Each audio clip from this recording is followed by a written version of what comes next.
We are learning some new information about a very old enemy. This report says the FBI planted an informant who was in direct contact with Osama bin Laden, and this goes all the way back to 1993. This information surfaced in court during this employee dispute case. The source reportedly provided very specific information to the FBI, even helped stop a terror plot in Los Angeles. Guy Taylor is the national security team leader at the Washington Times, co-author of the report. He joins me live. So Guy, welcome to you, and congrats on the scoop. But I mean, I want to hear more about the story. How did you come across the information specifically? Hi, yeah, this is it is such an interesting story. This is really a classic case of digging through old court documents and finding something in an obscure 9/11 related case from 2010 where the former head of the Los Angeles field office for the FBI testified on behalf of an FBI employee who had brought a case against the Bureau. And in the testimony, before basically an empty courtroom, this was in 2010, basically dropped this bomb that in fact the FBI had penetrated very close within Osama bin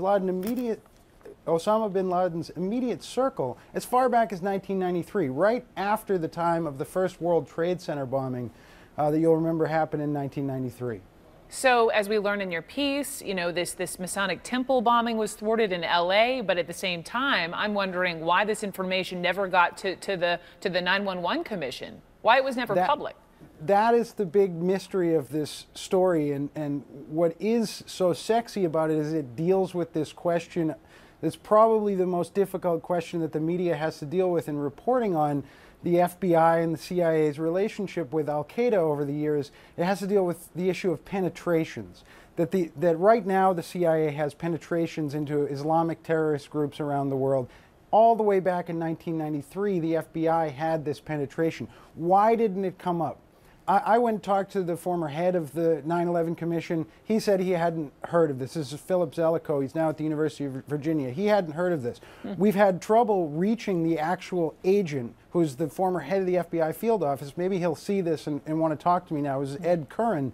Is what happened with this information? What the 9/11 Commission did find, which focused also, the 9/11 Commission focused very much on the years right before the September 11 attacks. It didn't dig that deeply back to 1993. But this raises questions about what happened to this source. Was the CIA or the FBI still running this source up into the 1995, 1996, 1997? And that question isn't answered. Our sources for the story say that the FBI Los Angeles field office lost track of the source. So it's not clear now what happens. And when you look at this, we tried really hard not to frame this story as something that would just feed the landscape of conspiracy theories about 9/11, because we know it's a rich landscape. We really wanted to look at it with a very sober eye and say there are clearly facts that are out there about the whole narrative of the U.S. law enforcement and intelligence community's relationship with Al-Qaeda that we just don't know about. And now as we move forward into a new generation, 20 years on from the early 90s, 10, 15 years on from 9/11, some of us who are still reporting on it are coming across nuggets like this, and I think it adds to the overall narrative of what that is. And in this, let me just say, in this age of technology and media in 2014, here you are digging through court documents. I say good for you. Guy Taylor, if you want to read his piece, it's in the Washington Times. Guy, thank you very much. Appreciate it. Thanks for having me. And coming up next, a 10-year-old little